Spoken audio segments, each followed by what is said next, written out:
I have a theory that the player of Elder Scrolls games inhabits the role of a dead god.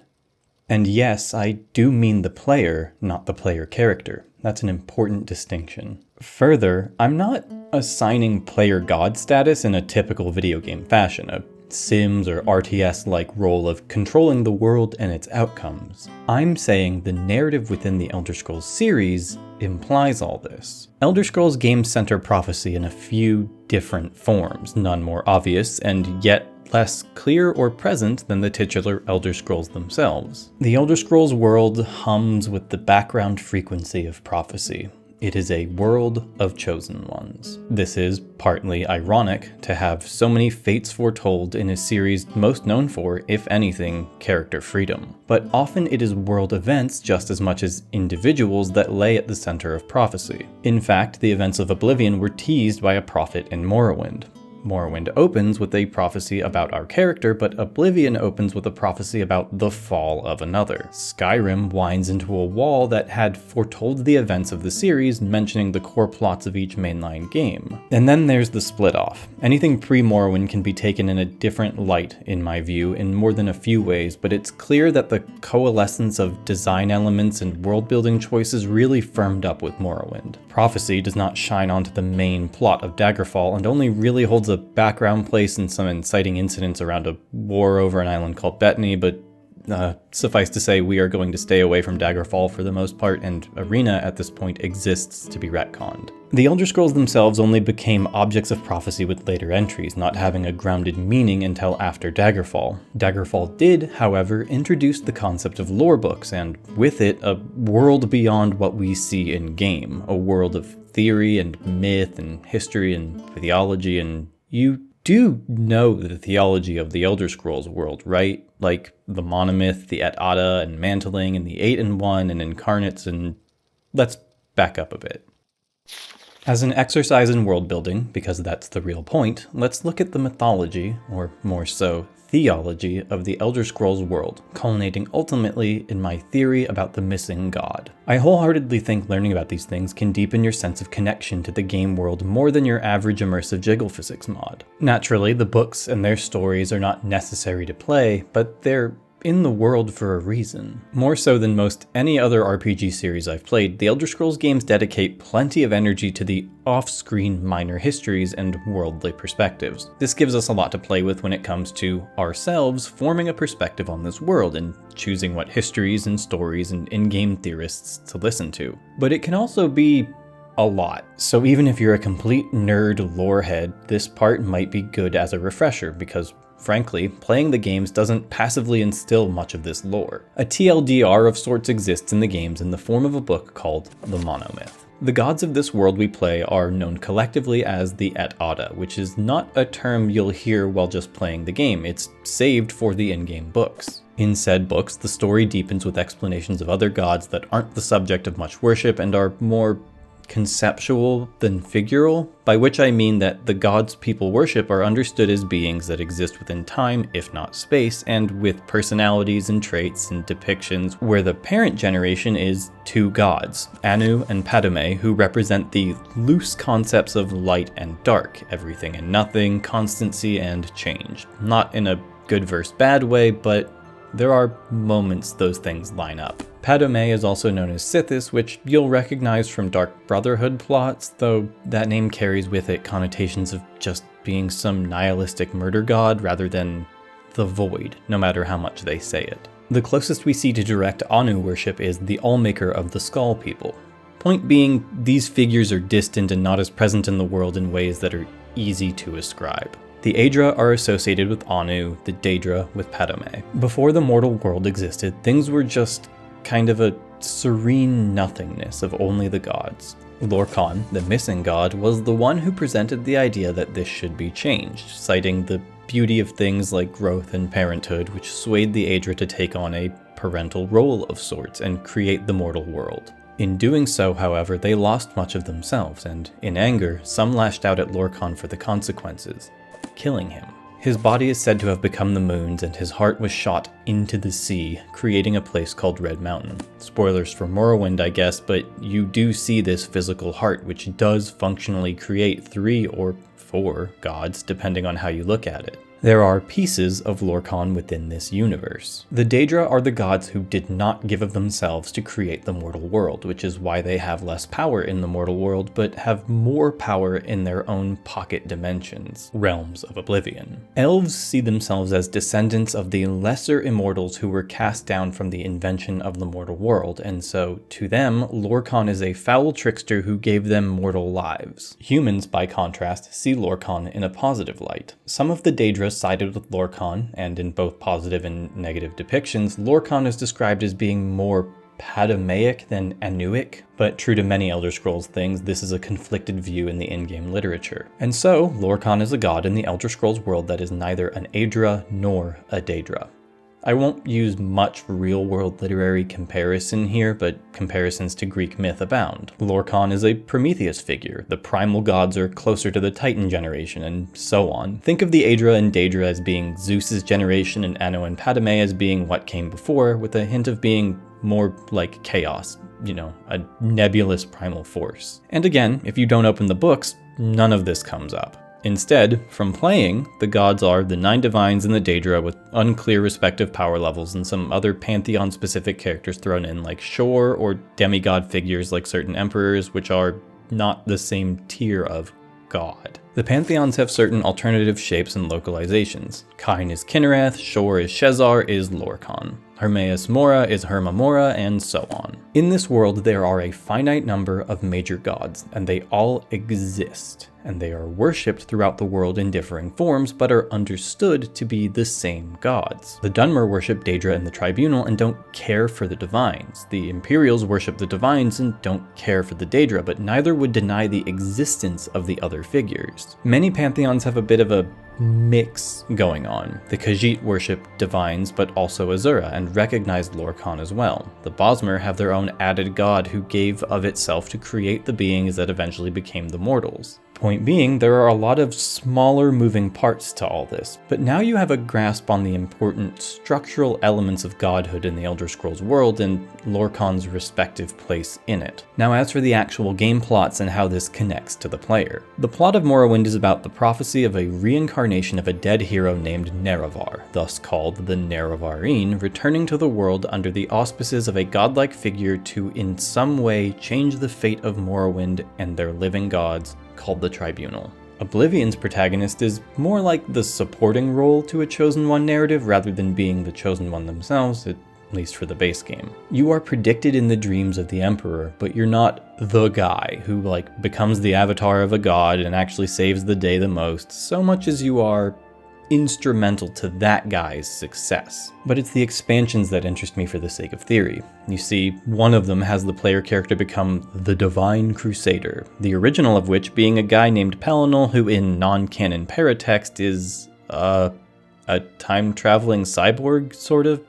Don't worry about that. Rather, the important thing to note with him is that he's the incarnation of the God of Man, Shezar, known as the Shezarine. This is, compared to Morrowind's Nerevarine, a lot less central to any plot and less explored. And then Skyrim, of course, has the last Dragonborn, who is by nature connected to several gods, including Shezar, who is known to the Nords as Shor, who is the god of men, and as said before, Lorkhan himself. Each of these protagonists are ultimately connected both to the future through prophecy and indirectly to the beginning of the world through Lorkhan. Many things lead back to Lorkhan, but the threads are too interesting not to follow, and the conclusion, in my view, is that each game tells the story of an avatar of Lorkhan's will, performing actions at the ultimate behest of Lorkhan. And thus, if the player character is an agent of a missing god, we as player, controlling them, fill that missing role.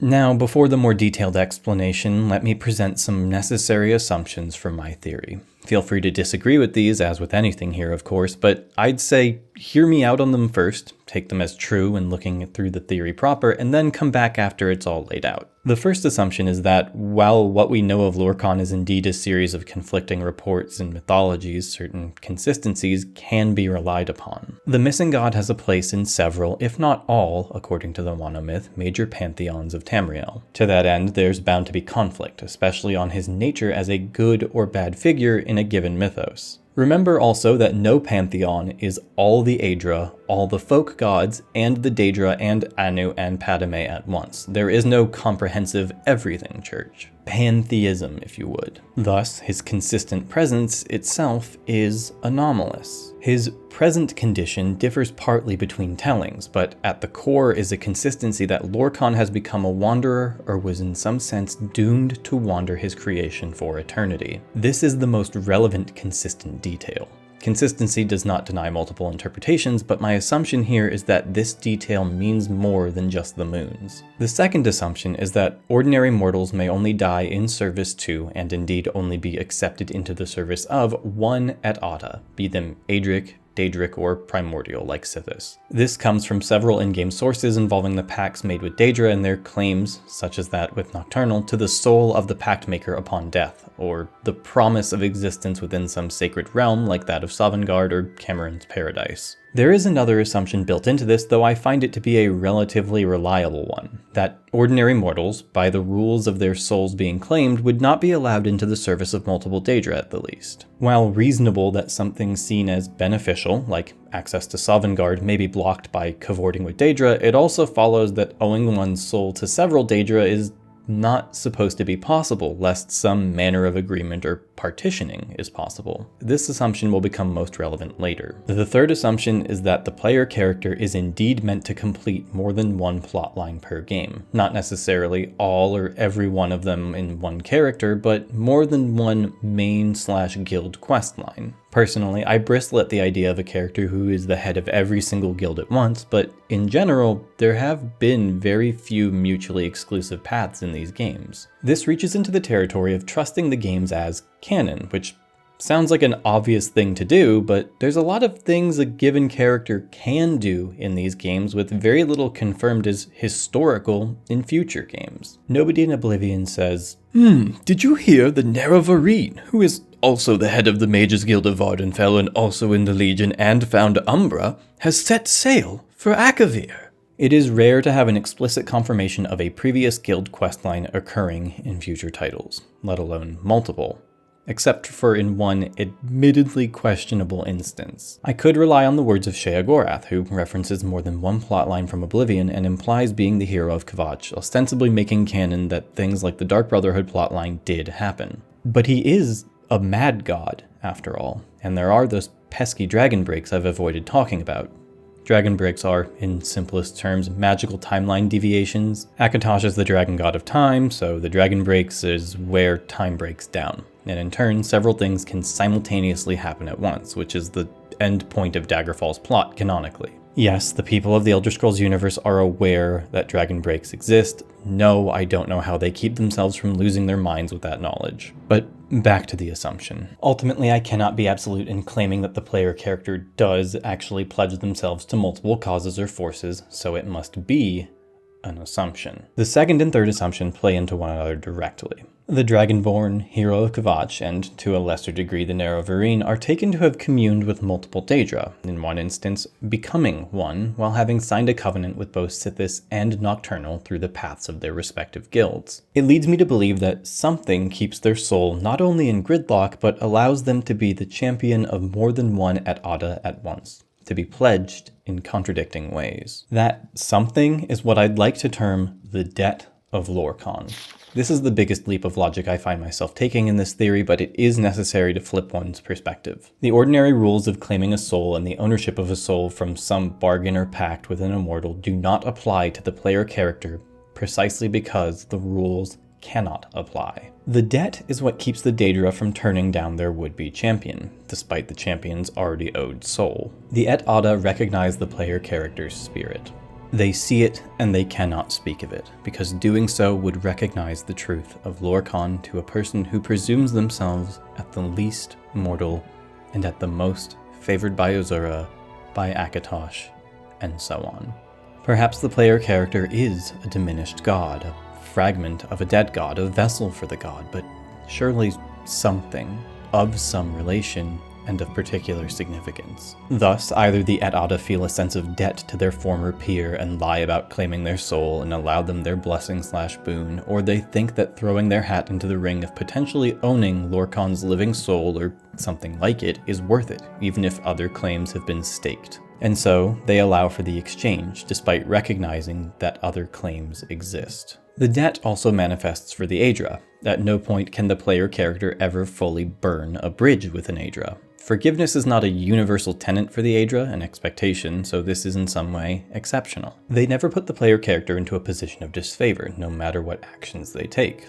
Now, the Aedra are less exclusive in their worship, and the presence of mixed pantheons implies that they aren't the jealous sort, for lack of a better word. But then there are also organizations dedicated in their name to the combat of certain Daedra worshippers. But for the player, there are no requirements, not even expectations of penance for breaking any Aedric law or falling foul of their guidance. Stendarr does not deny his blessing because of Daedra worship or even being the vessel of the mad god. RK does not reject you for being a necromancer, insomuch as the player character can be one through the use of conjuration and black soul gems. It's another question entirely how much we can be a necromancer or indeed be a Daedra worshipper in these games, if you follow. In the Elder Scrolls IV, the extent of their punishment is that their blessing may not be sought when holding a higher infamy than fame. Contrast this to the existence of groups organized under the banner of an Aedra, given instructions to hunt and punish those who transgress, such as the Priests of RK and the Vigil of Stendarr. In a world with very real gods who are in touch with the mortal world, where there are quests and stories of people who lost favor and now bear some curse or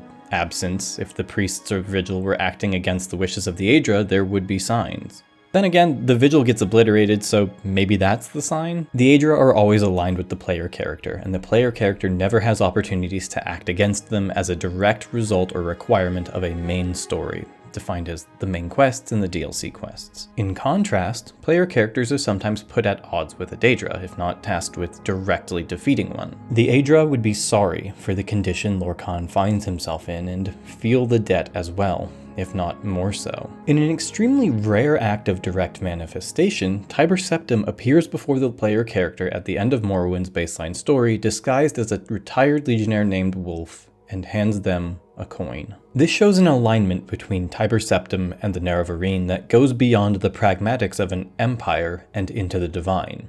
Tiber Septim, as the one who became a god from having been man, is a new god of man, and fills the place Shezarr once had. It's small, but I can't help reading that moment as very significant. As for pledging to Sithis, a normally very serious pact, well, Sithis is best described as indecipherable and enigmatic, so I feel there is little I can confidently say about his relation to the missing god beyond the implicit connection to chaos, agency, and change. Giving Sithis any personhood or direct agenda is arguably an act of misinterpretation or projection. But given Lorkhan's occasional casting as a son of Padme/Sithis more than a child of Anu, and thus more Padmaic, perhaps there is no issue. Perhaps Sithis recognizes the player character. Perhaps it doesn't matter. There could still be a typical contradiction in being both a Dark Brotherhood assassin and a Nightingale, but nothing Sithis does or says, if we can count anything as being actually attributable to Sithis, signals a direct interest in the player character. From here, we are ready for the final touches.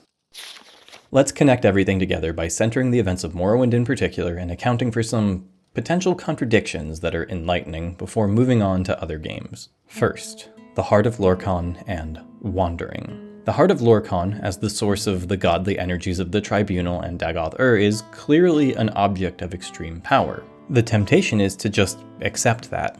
Of course, part of a god, the heart no less, is powerful. But why? What is it? What does it mean to be the heart of a god? Why does a god have a heart that can beat, blood that could be spilled? Is the heart a soul?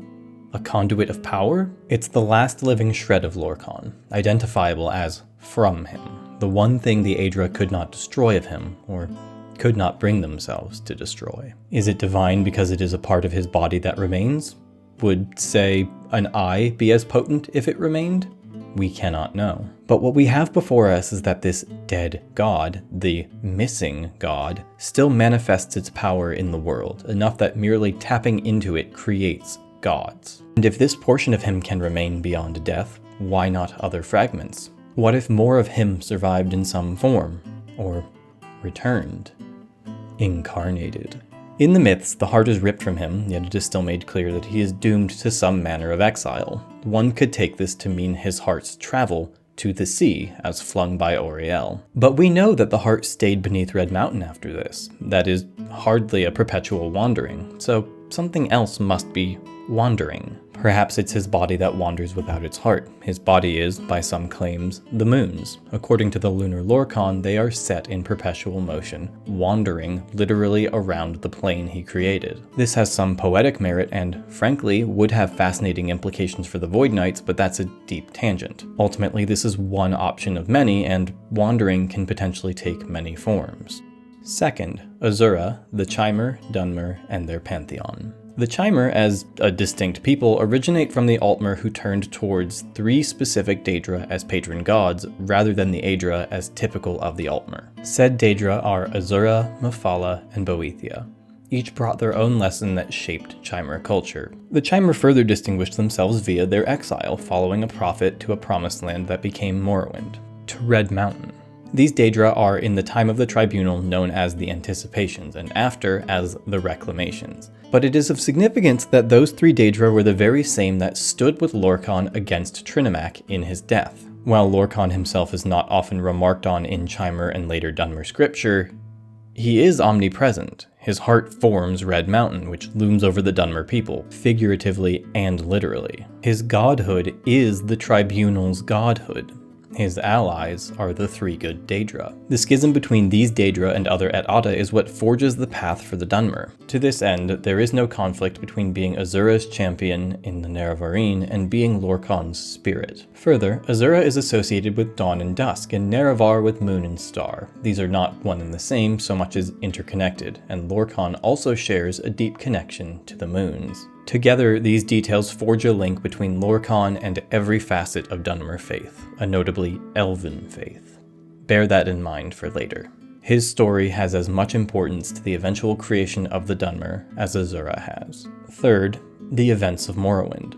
Though covered to some extent in the prior 2 points, it bears mentioning that the events of Morrowind focus primarily on the destruction of the heart as a means of ending Dagoth-Ur's rise while guided by Azura. Why was this prophecy necessary to fill out in its entirety?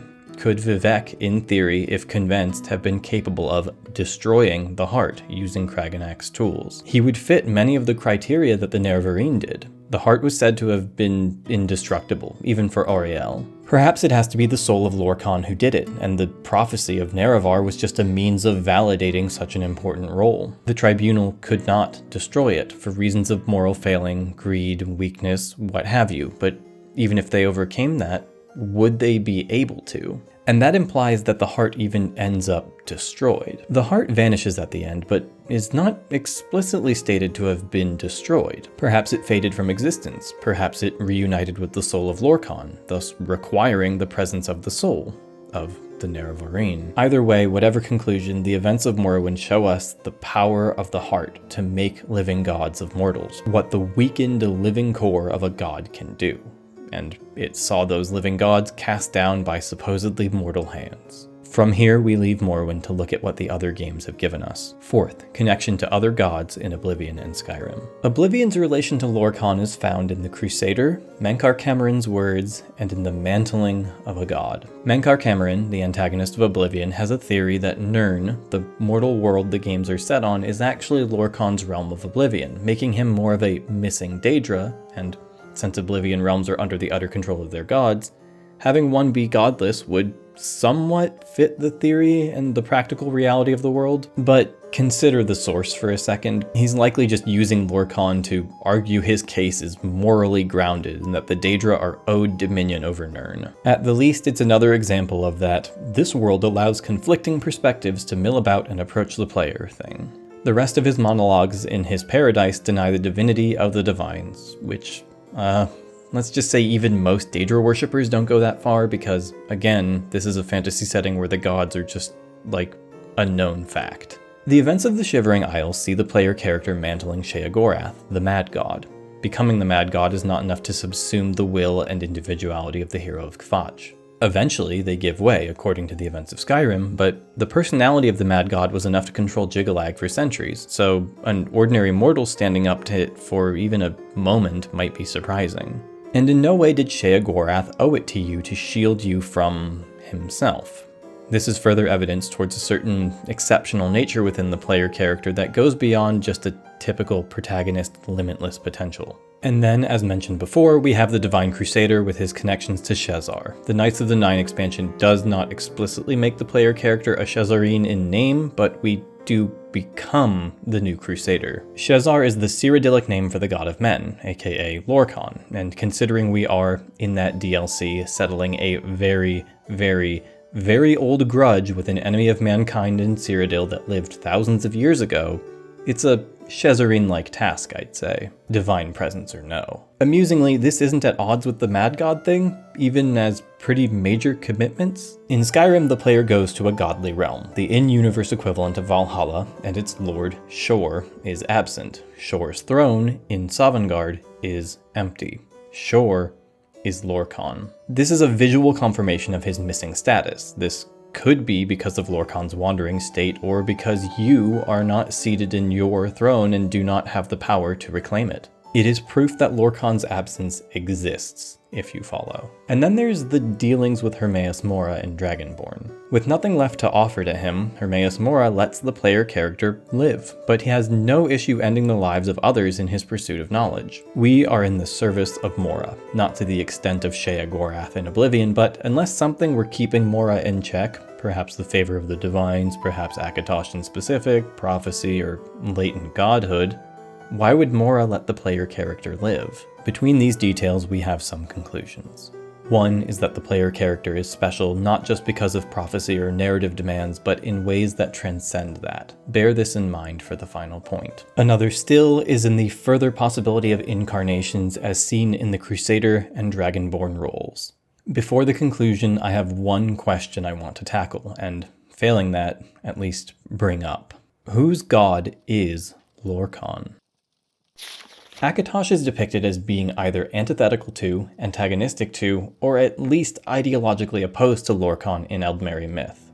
Yet these two are the most constant figures, and arguably in their interplay create Tiber Septim. Perhaps his inability to destroy the heart was more of an unwillingness than a literal lack of ability. If Akatosh is Anu, Lorkhan is Padme. If Akatosh is elves, Lorkhan is man.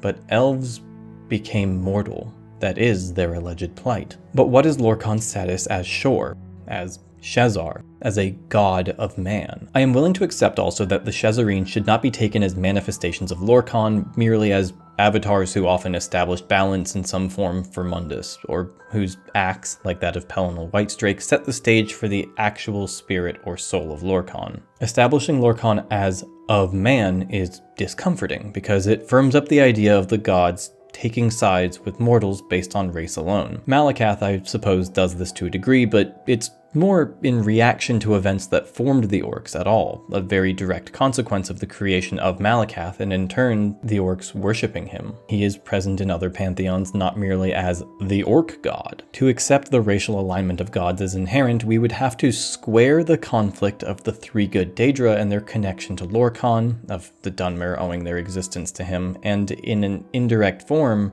through a series of events, worshipping his godhood by proxy. RK is described as the mortal's god because his domain is life and death. His position in the pantheons is interesting. The elves had no need of a god of death when they did not die, but they had Xarxes, who is conflated with RK in arguable ways, again, a matter of what books one reads. Xarxes deals with lineage and RK with birth, so there are certainly conflations to be had. I bring up RK to say that mortality already had a place in the pantheons to a degree. Perhaps it's better to think of Lorkhan's domain as mortality and RK as mortality in the way one looks at Dibella as love and Mara as love. One romantic, one familial. Thus, in Arche and Lorkhan respectively, one a god of the experience of mortality, of being born and dying, the other a god of the disparity that is mortality, an advocate of all those who are not gods. In turn, I do not much care for the depictions and concept of Shor.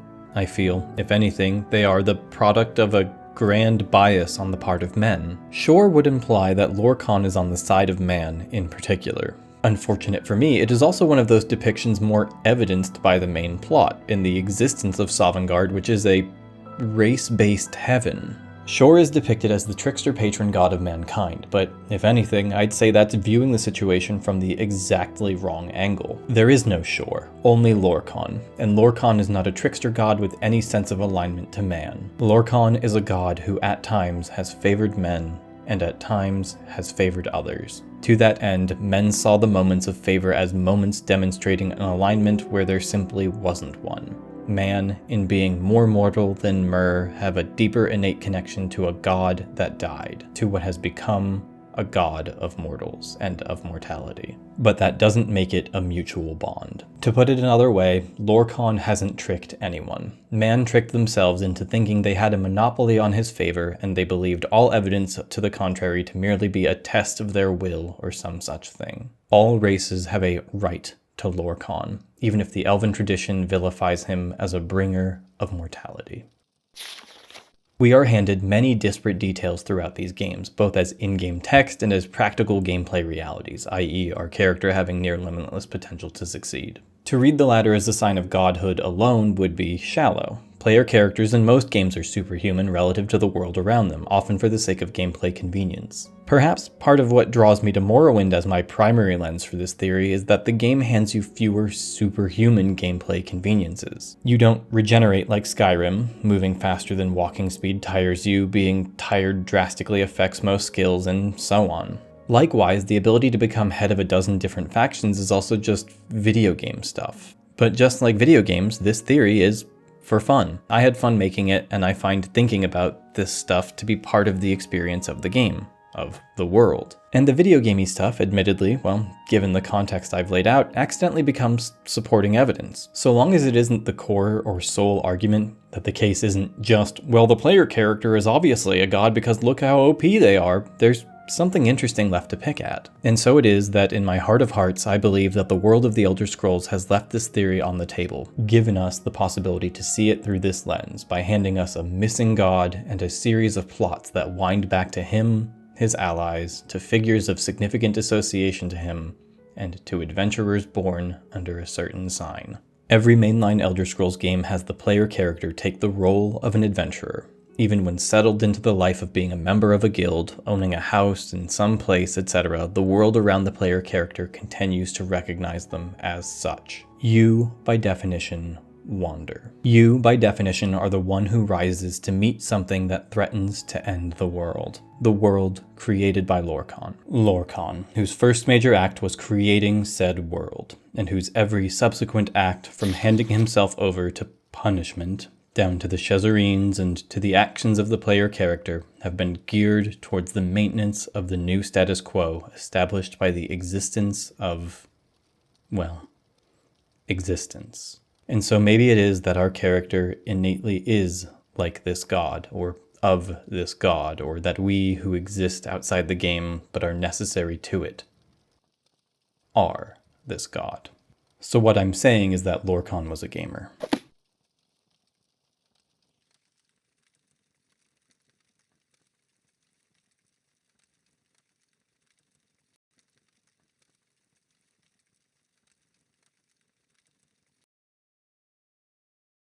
Thanks for watching. This video is part of a larger project to explore the Elder Scrolls series for its world building, not in a hyper-methodical or game-by-game way, but by picking at some core elements that make the world what it is, and why it feels richer than most, in my view. Instead of one big video, I decided to break this part off to throw it out there for now. I actually based it on a Reddit post I made, 7 years ago? My thoughts on the matter have changed since then, but I can link the original post below in case anyone's curious. Apparently, Lorkhan player/character theories are a semi-recurring thing. Who knew? Last time I wasn't able to do patron credits for reasons, and hopefully that didn't feel like a ripoff. I'm very grateful for the support I get, and the consistency of it helps keep me afloat. I do this full time, which is maybe weird at my level, but weird or no, it wouldn't be near as sustainable without support from viewers, so thanks, really. Particular thanks this time goes out to Alessandro Andreoni, John Orsaw, Cesare Mikua, Dan C., Franz Johannes Freudner, Galactic Beyond, Gilded Dragon, Hornlit, Isaac of Lyria, Listing FMA, Mark Soto, Mehrab, Michael Kelly, Nick, Nitopir, Nitrogen Sithis, Riley Long, Sipa Turnipsy, Third Xeno, and Vichire. I've got something coming out that's a more generalized approach to the world building and design ideas of the series, but I wanted to put out something of a sample for why I like this world and what the depth of it affords, and hopefully it worked out. Bye.